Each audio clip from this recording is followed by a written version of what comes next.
तो गाइज ये Naruto anime का पार्ट 1 है। तो कहानी के स्टार्टिंग में हमें 12 साल पीछे एक फॉक्स जैसे क्रिएचर को दिखाया जाता है जिसकी 9 टेल्स होती हैं। वो इतना पावरफुल होता है कि एक पहाड़ को भी गिरा सकता है।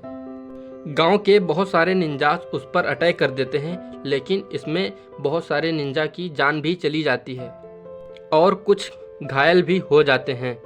उस क्रिएचर का कोई भी कुछ भी नहीं बिगाड़ पा रहा था, लेकिन तभी वहां पर गांव के सबसे पावरफुल निंजा आ जाते हैं। का नाम होकागे होता है। होकागे उस गांव का राजा जैसा ही होता है और वो उस क्रिएचर का डट के सामना करता है और उस फॉक्स को एक न्यूबॉर्न बेबी में तब्दील कर देते हैं। और उसके बाद हम 12 साल आगे के सीन को देखते हैं, जहां पर एक शरारती बच्चा जिसका नाम होता है नरूटो, ये बच्चा इतना ज़्यादा शरारती होता है कि अपने गांव के होकागो के स्टेचू पर पेंटिंग करके भाग जाता है। सारे निंजास नरूटो से परेशान होकर थर्ड होकागो के पास जाते हैं और उसकी शिकायत करते हैं। नरूटो एक दीवार के पीछे छिपा होता है, तभी उसके टीचर वहां पर आ जाते हैं और बोलते हैं, ए नरूटो, तुम यहाँ क्या कर रहे हो? स्कूल नहीं जाना क्या आज?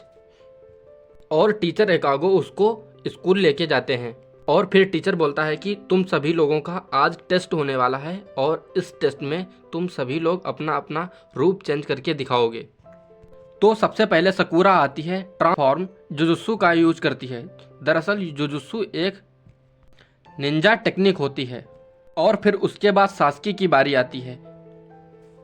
सास्की इस क्लास का टॉपर होता है और उसकी सभी बहुत ही ज़्यादा इज्जत करते हैं और साकुरा सास्की पर मरती है और सास्की भी अपना ट्रांसफॉर्म टेस्ट बहुत ही आसानी से पास कर लेता है। और फिर उसके बाद नरूटो की बारी आती है। लोग नरूटो को टांट मार रहे होते हैं, क्या नरूटो तुझसे नहीं होने वाला। वहीं दूसरी तरफ एक लड़की हिनाटा नरूटो को ब्लश करते हुए चीयरअप करती है और बोलती है, नरूटो तुम ये कर सकते हो। उसके बाद नरूटो अपना ट्रांसफॉर्म जुत्सु यूज करता है और एक न्यूड लड़की में ट्रांसफॉर्म हो जाता है। ये देख के उसके टीचर को बहुत ज़्यादा गुस्सा आ जाता है। उसके बाद नरूटो को पनिशमेंट दी जाती है और फिर ये लोग डिनर करने के लिए एक रेस्टोरेंट में जाते हैं और नरूटो अपना फेवरेट फूड रामेन खा रहा होता है।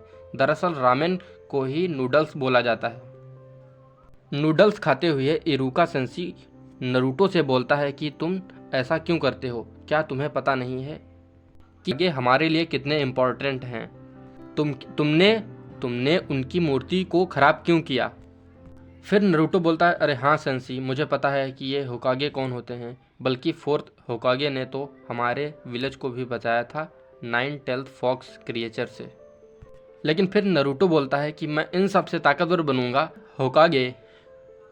और फिर नरूटो अपने टीचर से उनका बैंड मांगता है, लेकिन इरुका सेंसी बोलते हैं कि मैं तुमको ये नहीं दे सकता, क्योंकि ये सिर्फ उन लोगों को ही मिलता है जो कि स्कूल से सक्सेसफुली ग्रेजुएट हो जाते हैं।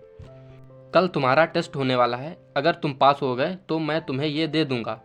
और फिर उसके अगले दिन हमें ग्रेजुएशन हॉल का एग्ज़ाम सेंटर दिखाया जाता है, जहाँ इरुका सेंसी इन लोगों का एग्ज़ाम लेने वाले होते हैं और इस एग्ज़ाम को पास करने के लिए इन्हें शैडो क्लोन जुत्सु का टेस्ट देना होगा।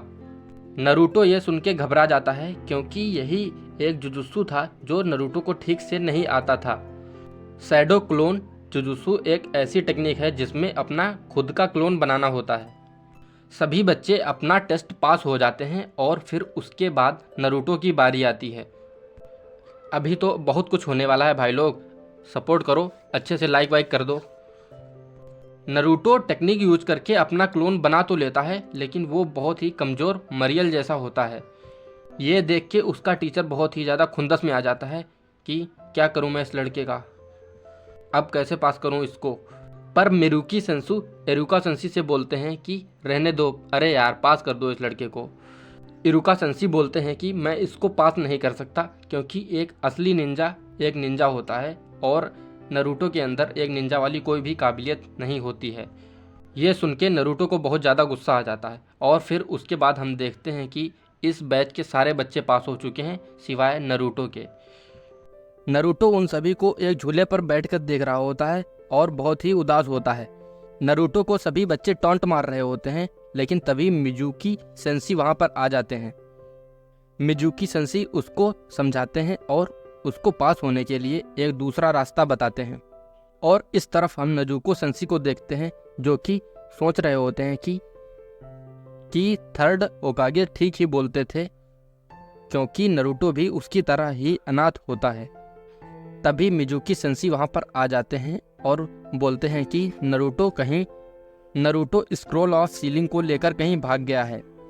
ये सुनकर नेजुकी बहुत ही हैरान हो जाता है और इस तरफ नरूटो जंगल में उस स्क्रॉल को पढ़ने की कोशिश कर रहा होता है। दरअसल ये कुछ इरुका सेंसी इसे मास करते हैं एग्जाम में और ये भी ग्रेजुएट हो उस स्क्रॉल को पढ़ने की कोशिश करता है। दरअसल ये यहाँ पर कुछ स्पेल्स वगैरह सीखने के लिए आया था ताकि उस मल्टी शैडो जुत्सु को यूज करवाएं।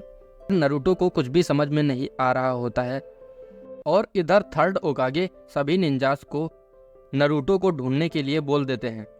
और थोड़ी देर बाद इरुका सेंसी नरूटो को ढूंढ लेता है और बोलते हैं, ओए नरूटो, तुम यहाँ क्या कर रहे हो और तुमने इस स्क्रोल को क्यों चुराया? और फिर नरूटो बोलता है कि इसको चुराने के लिए उसको मिजुकी सेंसी ने बोला था।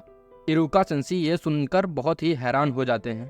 तभी निंजा अटैक्स और तभी नरूटो पर निंजा ब्लेड से कोई अटैक करता है, लेकिन इरुका सेंसी नरूटो को बचा लेते हैं और उन दोनों को पता चलता है कि ब्लेड फेंकने वाला कोई और नहीं बल्कि मिजुकी सेंसी ही होता है।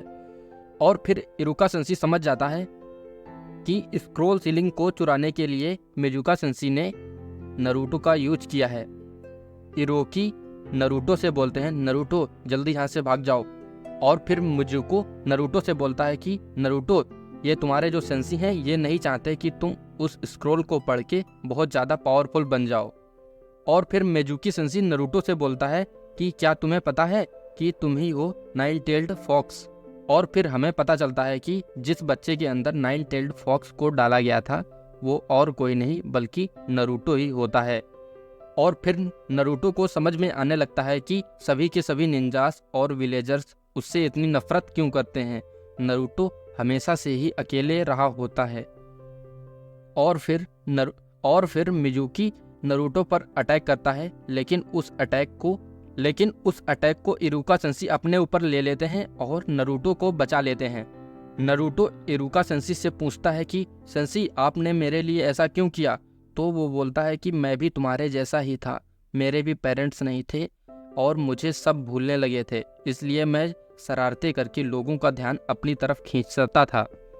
और फिर नरूटो वहाँ से भाग जाता है और उस तरफ होकागे 3 अपनी मैजिक बॉल में ये सब देख रहे होते हैं। इरुका सेंसी अपने पीठ में से उस हथियार को निकालकर मिजुकी सेंसी की तरफ फेंक देते हैं और बहुत तेजी से नरूटो की तरफ भागने लगते हैं। इरुका सेंसी जब भागते भागते नरूटो के पास पहुंचते हैं तो बोलते हैं कि ये मिजुकी झूठ बोल रहा था। मिजुकी सेंसी इरुका सेंसी से बोलता है कि क्या तुम भूल गए, इस नाइन टेल फॉक्स ने ही तुम्हारे पेरेंट्स को मारा था। लेकिन इरुका बोलता है कि इसमें नरूटो की कोई भी गलती नहीं थी, वो एक बस मासूम बच्चा है। नरूटो ये सब एक पेड़ के पीछे से सुन रहा होता है और उसकी आंखों से आंसू बहने लगते हैं। मिजुका सेंसी इरुका सेंसी को मारने ही वाला होता है, वैसे ही नरूटो बाहर आके उसको एक जोरदार पंच मारता है और बोलता है कि अगर तुमने गुरुजी को कुछ भी किया तो तुम्हारी खैर नहीं। तो मिजुका बोलता है कि अच्छा बच्चे, मुझे मारोगे? लेकिन वैसे ही नरूटो अपनी मल्टी शैडो टेक्निक को यूज करके ने हजारों क्लोन्स बना लेता है। ये देखकर मिजुकी सेंसी हैरान हो जाता है और सोचता है, भाई ये इतने सारे क्लोन्स कैसे बना लिए इसने? दरअसल नरूटो ने उस स्क्रोल को पढ़ के सब कुछ सीख लिया होता है। ये देखकर इरुको सेंसी भी बहुत ही खुश हो जाते हैं और वो सभी के सभी क्लोन मिजुकी सेंसी को मार डालते हैं। गांव के सभी लोग स्क्रोल चोरी हो जाने से बहुत ही ज़्यादा परेशान हो रहे थे, लेकिन तभी वहाँ थर्ड होकागे आके बोलते हैं कि अब कोई डरने की बात नहीं है, वो लोग स्क्रोल को लेकर वापस ही आ रहे हैं। इस तरफ इरुका सेंसी नरूटो को आंखें बंद करने के लिए बोलते हैं और फिर नरूटो आंखें बंद करता है और फिर वो आंखें खोलता है, तब देखता है कि वो बैंड नरूटो के सर पर होता है, जो कि ग्रेजुएट होने के बाद स्टूडेंट्स को दिया जाता है। और ये देख के नरूटो सेंसी को अपने गले से लगा लेता है। नरूटो भी अब ग्रेजुएट हो चुका है। पहला पार्ट यहीं पर ख़त्म हो जाता है और दूसरा पार्ट मैं जल्दी ही अपलोड करूँगा, इसलिए चैनल को सब्सक्राइब ज़रूर कर लेना।